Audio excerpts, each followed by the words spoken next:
Do you support removing any parking along Shoal Creek Blvd to allow bike lanes on that street? So this is funny, we're both sitting here.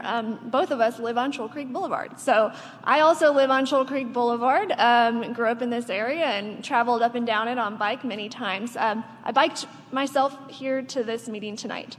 It's important to me to have that option available to myself and my family. As I was in my 20s, I had absolutely no problems riding my bike around the city. I wasn't really nervous about too much of the traffic. The combination of the cars and the bikes on the road, I was able to handle it.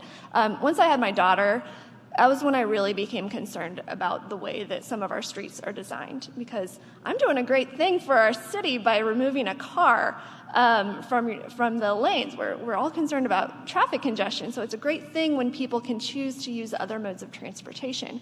But when I had my daughter, I realized how unsafe it really is and how uncomfortable I would get having, my 2-year-old sitting inches away from a fast-moving vehicle.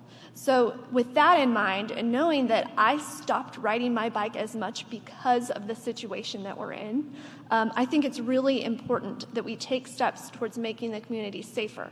And I want my daughter to be able to ride her bike to school instead of having to drive her.